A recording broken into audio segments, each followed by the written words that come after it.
Cinta Sang Pewaris. Jika sahabat menyukai cerita ini jangan lupa like, komen dan share. Terima kasih. Bab 746-750. Bab 746. Wanita Yiyun ini hanya bisa bertingkah seperti bayi di depan Fendi Zanders, dan dia bisa bertingkah seperti wanita kecil. Dia tidak hanya tahu bagaimana memenuhi kebutuhan Fendi Zanders, tapi dia juga tahu bagaimana mengatakan ya atau tidak.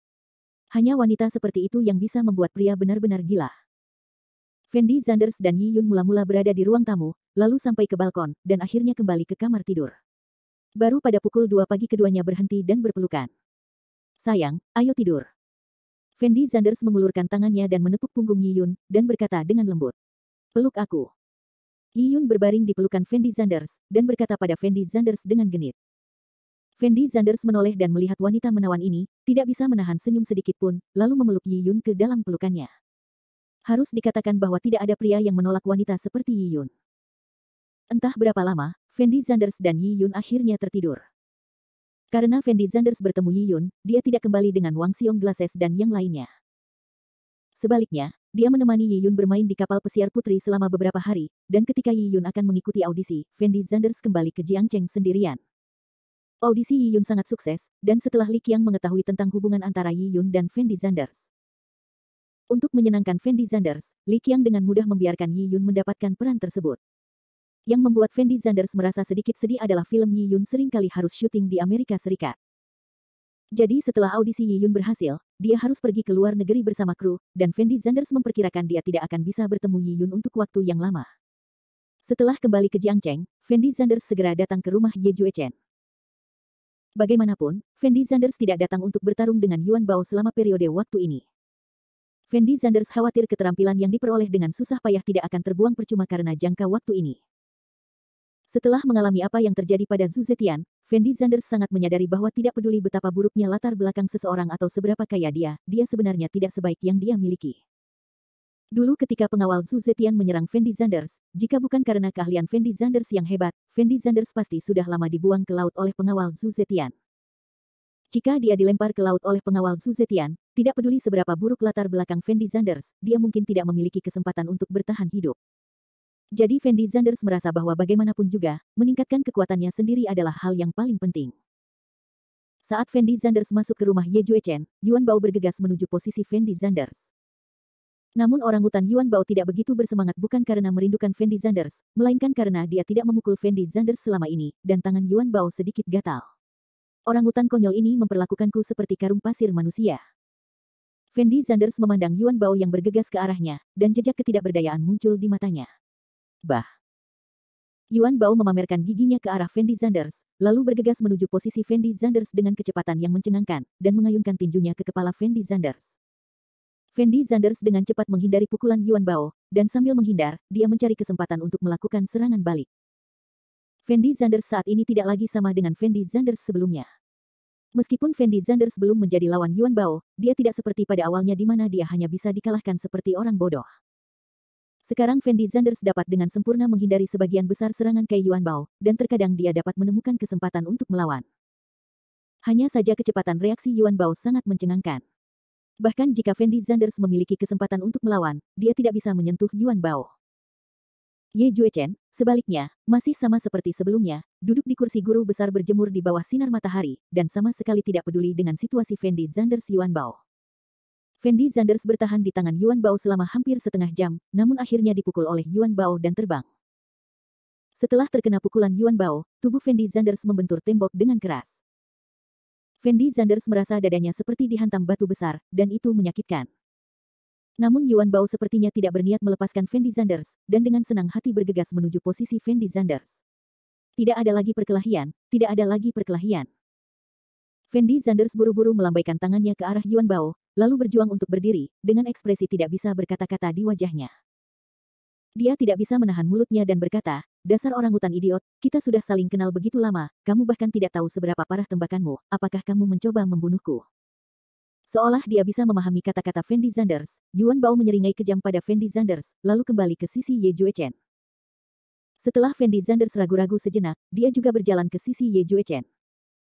Pak Tua, berapa lama kamu berencana membiarkan aku melawan orangutan konyol ini? Fendi Zanders berjongkok di samping Ye Juechen, mengusap dadanya, dan bertanya pada Ye Juechen dengan ekspresi tak berdaya. Kapanpun kamu bisa mengalahkan Yuan Bao, aku bisa membuatmu berhenti. Kata Ye Juechen ringan. Orangutan konyol ini mesum sekali, kapan aku bisa mengalahkannya, dan kamu belum mengajariku apapun selama ini, aku merasa seperti sudah lama berdiri diam, Fendi Zanders berteriak sedikit tanpa berkata-kata. Bukankah aku sudah mengajarimu tinju Tiangang Bintang 7? Ye Juechen berkata dengan ringan. Jangan menyebut Kixing Tiangang Boxing kepada saya. Teknik melanggar tinju Anda terlalu sulit untuk dilatih. Saya telah berlatih begitu lama untuk mencapai level kelima. Jika saya ingin menyelesaikan rangkaian teknik tinju ini, saya tidak tahu caranya banyak yang diperlukan.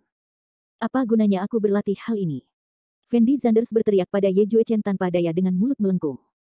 Itulah mengapa saya mengatakan bahwa bakat Anda buruk. Jika bakat Anda lebih baik, Anda mungkin sudah mempelajarinya sekarang. Nada suara Ye Juechen masih sangat tenang. Tapi dia tidak tahu seberapa besar kata-katanya memukul Fendi Zanders. Panggil. Fendi Zanders memandang Ye Juechen dan menarik napas dalam-dalam, lalu berkata kepada Ye Juechen dengan suara rendah, baiklah, Pak Tua, aku sedang tidak ingin berbicara omong kosong denganmu di sini, dan saya tidak datang ke sini untuk belajar seni bela diri untuk menjadi master seni bela diri kuno, saya hanya ingin memiliki kemampuan untuk melindungi diri saya ketika menghadapi bahaya, sehingga Anda dapat langsung menentukan harga, berapa banyak Anda dapat menerima saya sebagai murid, saya sungguh tidak berminat membuang waktu bersamamu di sini. Berapa? Setelah Ye Juechen mendengar kata-kata Fendi Zanders, dia akhirnya bereaksi, dan dia buru-buru menoleh untuk melihat Fendi Zanders. Setelah Fendi Zanders melihat reaksi Ye Juechen, dia sangat terdiam. Dia tidak bisa menahan diri untuk mengutuk secara diam-diam, orang tua yang bau, jika saya tidak menyebutkan uang, kamu tidak dapat berbicara dengan saya dengan benar, bukan? Bab 747. Orang tua yang bau, kamu juga harus tahu bahwa aku sangat kaya. Tapi aku tidak punya waktu untuk bermain-main denganmu sekarang, kamu bisa menentukan harganya, selama menurutku harganya cocok, aku berjanji padamu. Fendi Zanders memandang Ye Juechen di depannya, dan berkata dengan suara dingin. Berapa banyak uang yang baik? Ye Juechen memandang Fendi Zanders sambil tersenyum dan bertanya. Jangan menatapku dengan mata seperti itu, aku tidak beruntung mengenalmu, dan sekarang aku mengakuinya, jadi cepat beritahu aku nomornya. Meskipun Fendi Zanders berkata demikian, Fendi Zanders tahu bahwa Ye Juechen benar-benar mampu. Hanya saja Fendi Zanders merasa jika dia terus melawan orangutan konyol ini seperti ini, dia tidak tahu berapa lama dia harus bertarung. Saat ini, Fendi Zanders jelas tidak sabar, dia ingin menjadi murid Ye Juechen. Dengan cara ini, Anda dapat dengan cepat meningkatkan kekuatan Anda sendiri. Ye Juechen menoleh untuk melihat ke arah Fendi Zanders, dan kemudian berkata dengan ringan, saya tidak kekurangan uang sekarang. Tentu saja saya tahu bahwa Anda tidak kekurangan uang. Selama periode waktu ini, Anda punya menghasilkan banyak uang dari saya dan Fang Zihua, tetapi kamu lebih rakus akan uang. Saya tahu kamu tidak berpikir kamu punya terlalu banyak uang. Kata Fendi Zanders sembarangan. Hal yang paling aku tidak suka adalah uang. Ye Juechen memandang Fendi Zanders dan menggelengkan kepalanya sedikit. Kalau begitu, kamu tidak berniat menerimaku sebagai murid magang. Fendi Zanders mengerutkan kening dan bertanya pada Ye Juechen. Bukan. Ye Juechen memandang Fendi Zanders dan tersenyum, lalu melanjutkan, karena kamu sudah mengatakannya, maka aku akan memberimu kesempatan, aku kekurangan beberapa bahan obat sekarang, kamu pergi dan bantu aku mengumpulkan semua bahan obat ini dulu, aku akan mempertimbangkan untuk menerimamu sebagai murid lagi. Sambil berbicara, Ye Juechen mengeluarkan catatan yang sudah disiapkan dari tangannya dan menyerahkannya kepada Fendi Zanders. Ketika Fendi Zanders melihat catatan yang dikeluarkan Ye Juechen, dia tertegun sejenak, lalu mengerutkan kening dan berkata, tidak, Pak Tua, apakah kamu sudah menyiapkan catatan ini sejak lama? Kamu sudah tahu tentang catatanku. Aku bertanya padamu, bukan? Ye Juechen memandang Fendi Zanders dan tersenyum ringan, tetapi tidak berbicara. Melihat Ye Juechen tidak berbicara, Fendi Zanders membuka catatan itu dan melihatnya. Senturi Ganoderma lucidum, ginseng liar timur laut, Polygonum polygoni multiflori, Cordyceps. Fendi Zanders melihat nama-nama bahan obat yang familiar dan asing di catatan itu, dengan ekspresi tak berdaya di wajahnya. Meskipun Fendi Zanders belum pernah melihat bahan obat ini, dia kurang lebih pernah mendengarnya di TV atau film. Dan Fendi Zanders bukanlah orang bodoh, dia merasa harga yang diminta Ye Juechen untuk mengumpulkan bahan obat ini tidak boleh murah, jika tidak, Ye Juechen tidak akan meminta Fendi Zanders untuk mengumpulkannya. Berapa harga jamu ini? Fendi Zanders mengerutkan kening dan bertanya pada Ye Juechen. Saya telah hidup dalam pengasingan selama bertahun-tahun, dan saya tidak tahu persis berapa harga bahan obat ini. Ye Juechen menjawab Fendi Zanders dengan ringan. Lalu kemana saya harus pergi untuk mengumpulkan bahan obat ini? Fendi Zanders tidak tahu banyak tentang bahan obat. Meskipun dia sangat kaya, dia harus punya tempat untuk membelanjakan uangnya. Tapi sekarang Fendi Zanders tidak tahu kemana harus pergi untuk membeli bahan obat tersebut. Saya ingat ada kota kecil bernama Lembah Yawang di Provinsi Sanan. Saya pernah pergi ke sana ketika saya sedang berlatih di luar. Ada pasar perdagangan bahan obat yang besar di tempat itu. Setelah beberapa saat, itu akan menjadi dewa pengobatan. Festival di Lembah Yawang setiap 3 tahun sekali, seharusnya ada lebih banyak pedagang yang menjual bahan obat pada saat itu. Kamu bisa pergi ke tempat itu untuk melihat-lihat, mungkin kamu bisa mengumpulkan bahan obat ini. Ye Juechen memandang Fendi Zanders dan berkata perlahan. Setelah Fendi Zanders mendengar kata-kata Ye Juechen, dia tidak bisa menahan diri untuk tidak tertegun sejenak, dan jejak ketidakberdayaan muncul di matanya. Dia tidak bisa menahan untuk tidak mengutuk secara diam-diam di dalam hatinya, benda lama ini, dia bahkan mengatakan bahwa itu tidak direncanakan sebelumnya, dan dia bahkan menemukan tempatnya untukku, dan bahan obat ini pasti tidak murah. Orang tua ini sangat bagus. Dia tahu bahwa saya tidak mengerti bahan obat. Saya tidak tahu berapa harga bahan obat ini, jadi saya diminta membantunya mengumpulkan bahan obat ini. Lelaki tua bau ini tahu untuk memanfaatkannya aku. Meskipun Fendi Zanders tahu apa yang terjadi di hatinya, dia tetap memilih untuk setuju. Bagaimanapun, dia merasa hal terpenting baginya saat ini adalah belajar seni bela diri. Meskipun dia mengeluarkan sedikit uang, Fendi Zanders akan mengakuinya. Selama aku membelikan semua bahan obat ini untukmu, kamu akan menerimaku sebagai murid magang, kan? Fendi Zanders bertanya pada Ye Juechen. Saat ini, pemikiran Fendi Zanders sangat sederhana. Dia merasa dia tidak perlu pergi ke lembah para raja pengobatan. Bagaimanapun, Fendi Zanders memiliki begitu banyak orang di bawah komandonya. Selama Fendi Zanders menyerahkan daftar obat ini kepada Fang Zihua, dan membiarkan Fang Zihua mengumpulkan bahan obat ini, itu akan baik-baik saja. Menurut kemampuan dan koneksi Fang Zihua, seharusnya tidak sulit untuk menemukan bahan obat ini dalam waktu singkat, tetapi akan membutuhkan lebih banyak uang. Tapi yang paling tidak dimiliki Fendi Zanders sekarang adalah uang. Kamu pergi ke Lembah Yawang dan mengumpulkan bahan obat ini terlebih dahulu, lalu bertanya kepada penduduk setempat dan menemukan tempat bernama Gua Hongya. Saya ingat pasti ada obat mujarab di Gua Hongya, dan ramuan itu tumbuh menjadi tampilan ini. Setelah mengatakan ini, Ye Juechen mengeluarkan catatan dari tangannya lagi dan menyerahkannya kepada Fendi Zanders. Fendi Zanders melihat ke bawah ke catatan yang diserahkan Ye Juechen, dan memang ada ramuan obat yang tergambar di atasnya. Ramuan macam apa ini? Fendi Zanders membeku sesaat, lalu bertanya pada Ye Juechen dengan ekspresi bingung.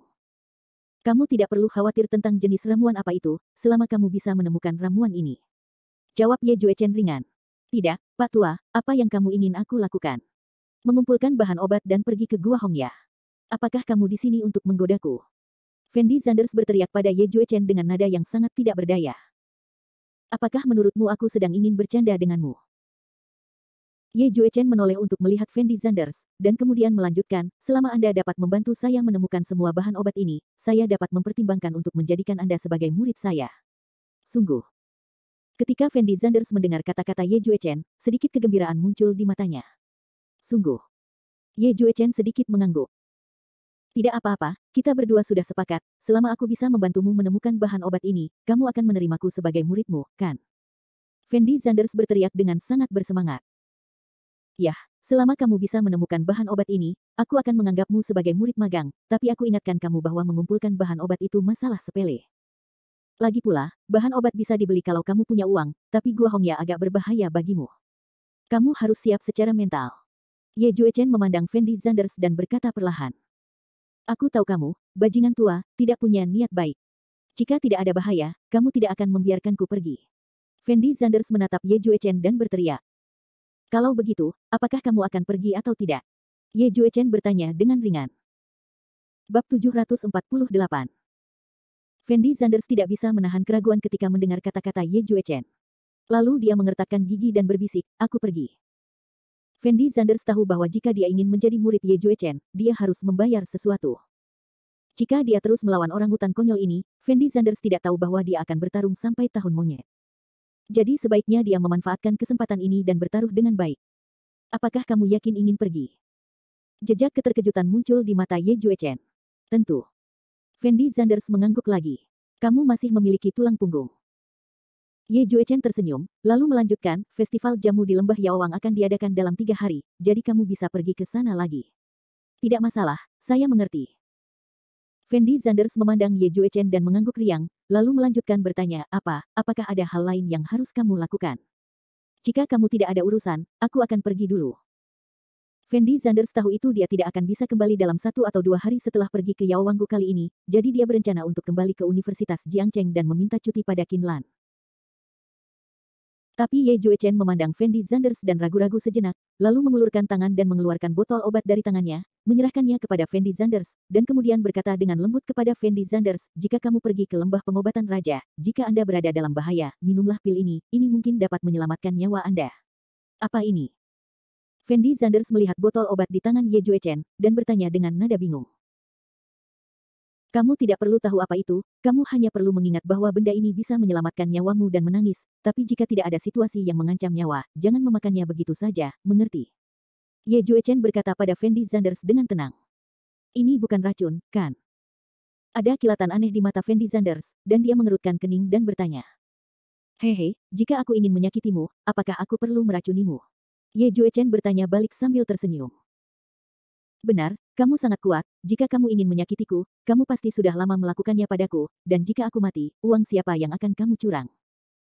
Fendi Zanders tersenyum, lalu mengulurkan tangan untuk mengambil botol obat di tangan Ye Juechen, lalu berbalik dan berjalan keluar halaman. Ye Juechen menyipitkan matanya dan melihat punggung Fendi Zanders, bertanya-tanya apa yang terjadi di dalam hatinya. Setelah Fendi Zanders meninggalkan rumah Ye Juechen, dia memanggil taksi dan menuju Universitas Jiangcheng.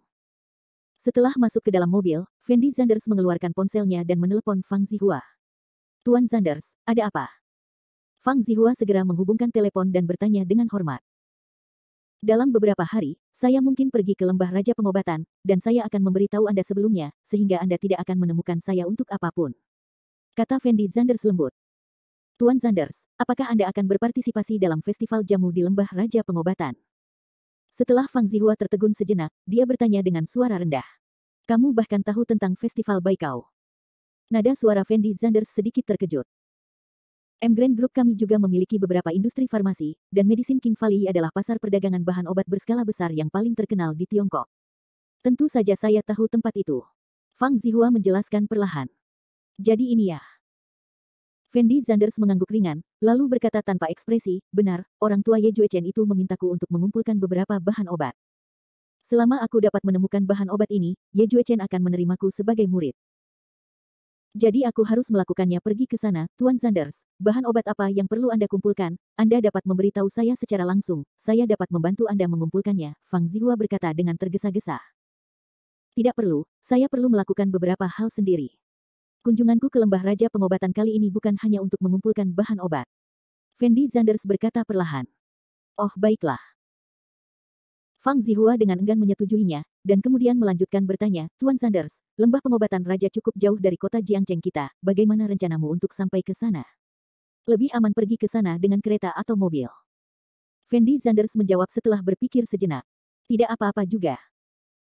Setelah Fang Zihua mendengar kata-kata Fendi Zanders, dia mengangguk ringan, lalu melanjutkan, kalau begitu aku akan membiarkan Long Chao Mengdi dan yang lainnya pergi bersamamu. Lagi pula, ada banyak orang asing di lembah Yaowang. Dan mereka semua adalah orang-orang yang tidak mengetahui detailnya. Jika ada bahaya, Long Chao Mengdi dan mereka berdua juga akan dapat melindungi keselamatan Anda, Tuan Zanders. Meskipun Fang Zihua tahu bahwa Fendi Zanders sangat terampil sekarang, untuk berjaga-jaga, dia pikir akan lebih tepat untuk diikuti oleh Long Chao Mengdi dan yang lainnya. Biarkan saja Long Chao pergi ke sana sendirian. Bukankah tidak nyaman bagi Mengdi, seorang perempuan, untuk mengikuti kita berdua? Fendi Zanders mengerutkan kening dan menjawab. Tuan Zanders, Anda mungkin tidak mengetahui sesuatu. Mengdi pernah tinggal di lembah Yaowang beberapa waktu sebelumnya, dan dia mengetahui situasi di sana dengan sangat baik.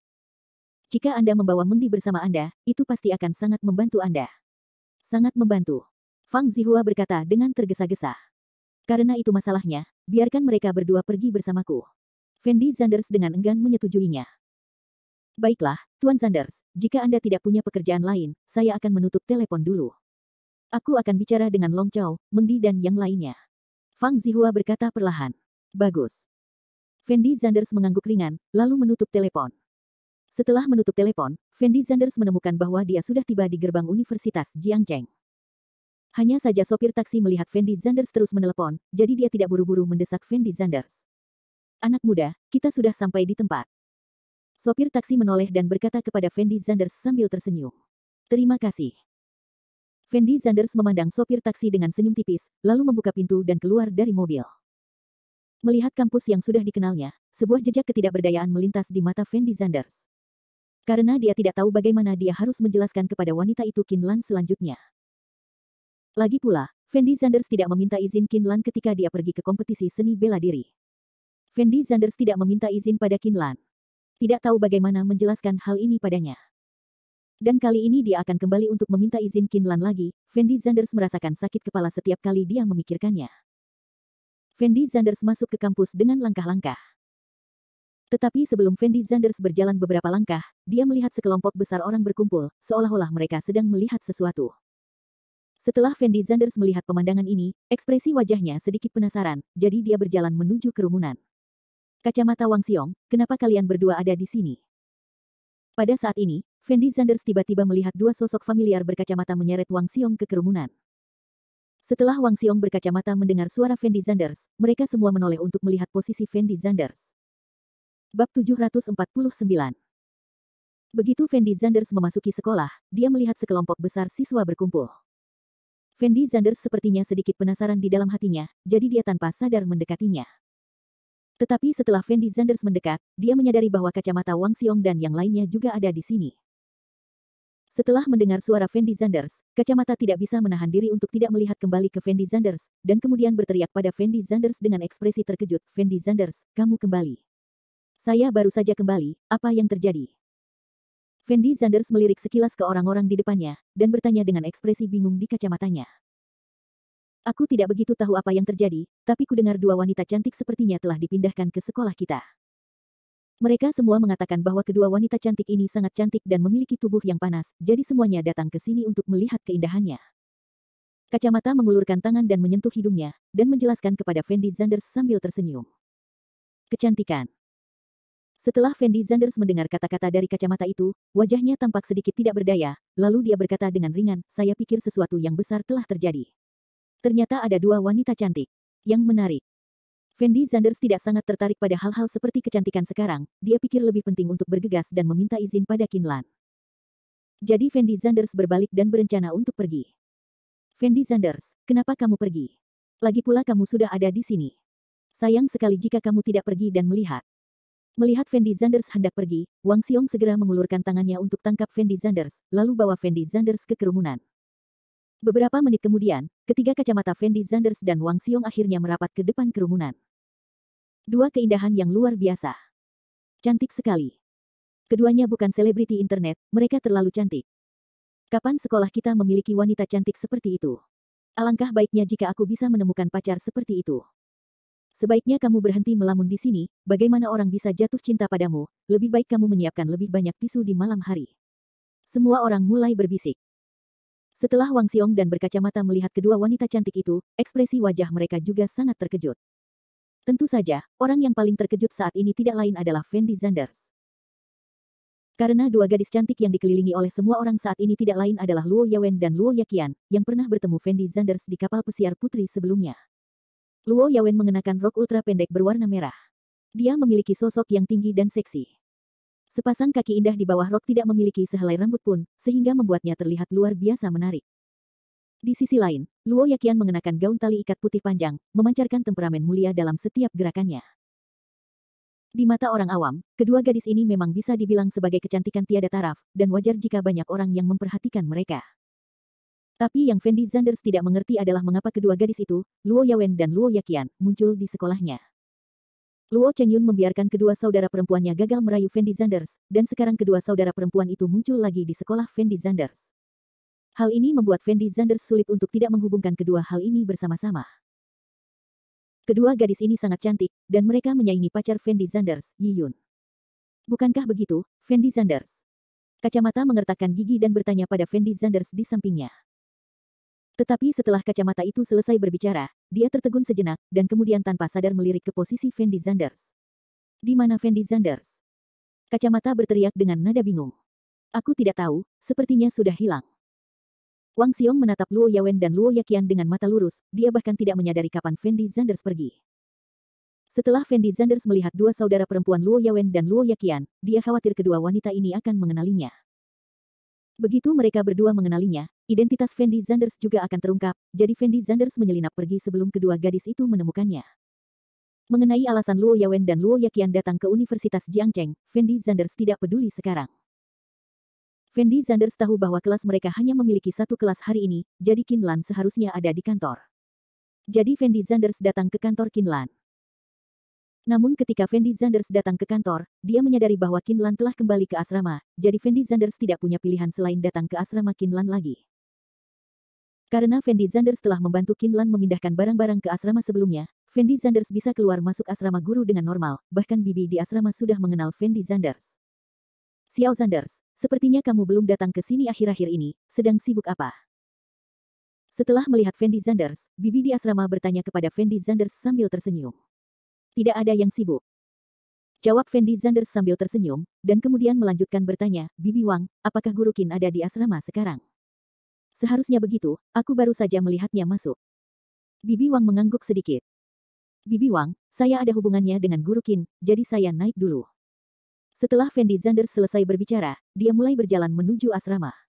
Xiao Zanders, tunggu sebentar, ini barang Guru Qinmu, bantu dia memindahkannya. Bibi di asrama menunjuk ke kurir di tanah, dan berkata dengan lembut kepada Fendi Zanders. Fendi Zanders memandang kurir di tanah dengan ekspresi sangat tidak berdaya di wajahnya. Karena dia tidak menyangka Qin Lan, seorang wanita, begitu pandai berbelanja, dan setidaknya ada selusin atau 20 kurir di depannya. Bibi di asrama mengira Fendi Zanders ada di sini untuk membantu memindahkan barang, jadi dia meminta Fendi Zanders untuk membawa barang-barang itu. Tapi Fendi Zanders tidak menolak, dan langsung menjemput semua kurir yang ada di darat. Hanya saja kurir Qin Lan terlalu banyak, jadi Fendi Zanders hanya bisa memindahkan sebagian terlebih dahulu, lalu turun untuk memindahkan sisanya. Kleter. Fendi Zanders meletakkan semua kurir di tangannya di depan pintu asrama Qin Lan, lalu menghela nafas pelan, dan berkata dengan nada tak berdaya, apa yang dibeli wanita ini? Ada begitu banyak. Fendi Zanders bolak-balik selama lebih dari 10 menit sebelum memindahkan semua kurir dari Qin Lan ke atas. Tetapi karena tindakan Fendi Zanders barusan terlalu besar, sebuah kurir yang tidak dikemas terlalu rapat pun terkoyak. Fendi Zanders tanpa sadar membungkuk dan mengambil kurir itu. Tetapi ketika Fendi Zanders menjemput kurir itu, dia tercengang. Karena Fendi Zanders melihat ke dalam melalui celah yang retak, dan menemukan bahwa itu ternyata adalah pakaian dalam berenda yang sangat terbuka. Fendi Zanders tanpa sadar mengeluarkan isinya, dan kemudian mulai berdetak lebih cepat. Karena pakaian dalam ini sangat seksi, Fendi Zanders sudah mulai berfantasi tentang Qin Lan yang mengenakan pakaian dalam ini. Namun, bukan ini yang paling mengejutkan Fendi Zanders. Yang paling mengejutkan Fendi Zanders adalah ada benda kecil berwarna merah muda di dalam pengiriman ekspres. Setelah Fendi Zanders melihat hal ini, dia langsung tercengang. Dia tidak bisa menahan diri untuk bergumam pada dirinya sendiri, Tuan Qin. Tuan Qin bahkan membeli barang semacam ini. Siapa di luar sana? Pada saat ini, Qin Lan sepertinya telah mendengar gerakan di luar, dan berteriak dengan ekspresi serius. Bab 750. Fendi Zanders bukanlah orang bodoh, meskipun dia belum pernah melihat hal seperti itu di kehidupan nyata. Tapi dia belum makan daging babi, pernahkah dia melihat babi lari? Sebagai seorang Diaosi yang sudah bertahun-tahun melajang, dia pasti tahu apa gunanya benda berwarna pink di ekspres itu. Bukankah ini menari, dan... Fendi Zanders melihat barang-barang di tangannya dan tergagap. Fendi Zanders benar-benar dapat memahami pembelian pakaian dalam oleh Qin Lan. Lagi pula, perempuan menyukai pakaian dalam seksi seperti ini, dan itu sangat normal. Tetapi mengenai benda kecil berwarna merah muda ini, Fendi Zanders tidak tahu bagaimana menjelaskannya.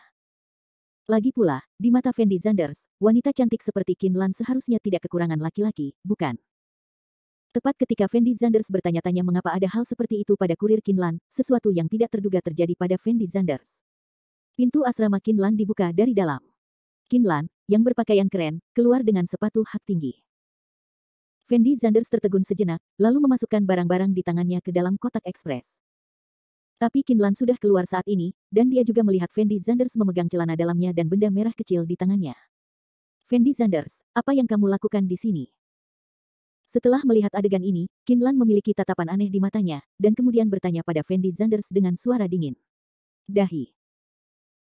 Setelah Fendi Zanders mendengar kata-kata Qin Lan, wajahnya tampak sedikit malu, dan dia tergagap. Lalu apa, Guru Qin, kamu, jangan salah paham, tidak seperti ini.